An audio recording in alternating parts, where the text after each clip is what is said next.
All right, today we're going to dive into one of the most mind-bending ideas in all of psychology, Sigmund Freud's theory of the dream work. We're going to unpack how our minds actually build dreams, turning these deep, hidden thoughts into the wild stories we experience pretty much every single night. Oh, you know that feeling, right? You're flying, but you're also somehow underwater, and maybe your childhood pet is giving you financial advice. You wake up and think, what on earth was that? It feels totally random, just chaotic nonsense. But what if it wasn't nonsense at all? Freud's big idea was that dreams have a deep, hidden logic. They're actually carefully constructed messages sent from our unconscious mind, but they're disguised in a symbolic language to sneak past our internal censor. And that's exactly what we're going to do right now. We're going to unpack the tools Freud believed our minds use every single night to write these secret scripts. So, let's get started. Okay. First thing you need to get is that every dream has two faces. You've got the manifest dream, that's the weird, often illogical movie you remember when you wake up. But underneath all that, there's the latent dream. This is the real meaning, the original thoughts, wishes, and impulses. It's the hidden script the movie is based on. So how does that hidden script get turned into the bizarre movie? Well, that process is what Freud called the dream work. You can think of it as a kind of psychic translator, or maybe even better, a code scrambler. Its job is to take those unacceptable or difficult latent thoughts and disguise them in the symbolic language of the manifest dream. So how does it pull this off? Freud argued the dream work has a very specific toolkit it uses to distort and disguise meaning, and he pinpointed three core mechanisms. The first tool in the kit is condensation. This is why dreams feel so dense and, abbreviated. The dream work takes a bunch of different ideas, memories, or even people and just fuses them all into a single composite image. It's why one little element in a dream can have layers and layers of meaning packed inside it. Freud described this perfectly. I mean, you've probably had a dream where one person seems to be your friend, but also your boss, and maybe even a celebrity all at the same time. That is condensation in action. It's creating a totally new, blended person based on some hidden theme that connects them all. All right, the second tool is displacement. Now, this is the real work of the dream's internal censor. What it does is it takes the emotional energy from something that's truly important, maybe even threatening, and it shifts it onto something that seems totally trivial. It's like a psychic sleight of hand, all designed to hide what truly matters in plain sight.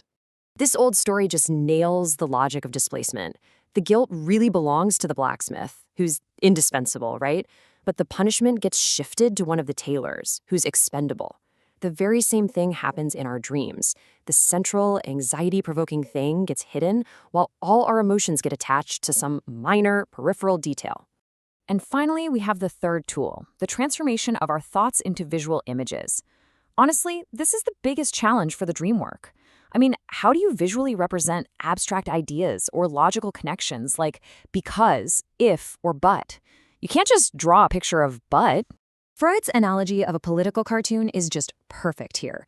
The dream work has to get really creative. It uses symbols, it uses puns, or it turns abstract phrases into literal pictures. So to represent the idea of broken faith, a dream might just show you a literal broken leg. It thinks in pictures, not in words. Okay, so that's the theory. Now let's see how this stuff actually works in practice. We're going to apply this toolkit to a couple of real dream cases that Freud analyzed. Okay, check out this absolutely bizarre dream from one of Freud's patients. The man's father had been dead for years, but in the dream, he's dug up, he's alive but not doing well, and the dreamer is trying to hide the fact he's dead from him. It sounds completely senseless. So where do you even start with something like that? How do we begin to crack this code using the toolkit we just learned about? What's the entry point here? Well, we start with the dreamer's own life and associations. First, the illusion. The day before, his dentist told him that a painful tooth's nerve had to be killed and taken out, essentially an exhumation. Second, condensation. The dream fuses the dead father with the now dead tooth. Bam, there's your nonsensical image. And finally, displacement. The wish to be rid of the painful tooth was perfectly acceptable, but it was standing in for a deeply repressed, totally unacceptable wish that his father's long, expensive illness would finally end. The dream disguised this hostile feeling in the language of dentistry. It's brilliant, really. Let's look at another one. A woman dreams an officer with a red cap is chasing her up a staircase. She manages to lock herself in her apartment and then sees him outside, just sitting there, weeping. Again, super strange, but it's directly connected to what happened the night before. To decode this one, you have to understand dream symbols and transformations. The whole pursuit and climbing the stairs, that's a really common symbolic representation of the sexual act. But here's the crucial part, the inversion. She locks the door, but in reality, her partner had withdrawn during their encounter to prevent pregnancy. And the weeping man, that's a transposition of her own grief and disappointment onto him. The dream completely flipped the script to help her process her feelings. You know, these examples start to reveal something really profound. The dream work isn't just using a secret code, it's using an ancient one. It seems to operate with this primitive, almost pre-logical way of thinking. And this might be the most surprising discovery of all. In dreams, opposites are often treated as the exact same thing. So an element can mean itself or its total opposite. Freud found a parallel for this in the oldest human languages, where a single word, like altus in Latin, could mean both high and deep. It really suggests that dreams are tapping into a very, very old layer of our minds. And this archaic quality, it shows up in other ways too. For instance, dreams have a really hard time saying no. They prefer to express things through inversion, like the rabbit shooting the hunter. And the entire process is regressive. It takes our complex, modern, verbal thoughts and translates them backwards into the primitive, pictorial memories where they first came from. So what this all really points to is that the dream work is a nightly active regression.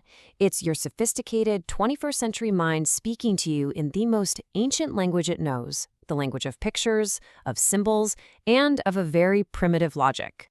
So the next time you wake up from some totally bizarre dream, don't just brush it off as nonsense. Remember the toolkit: condensation, displacement, and visual transformation.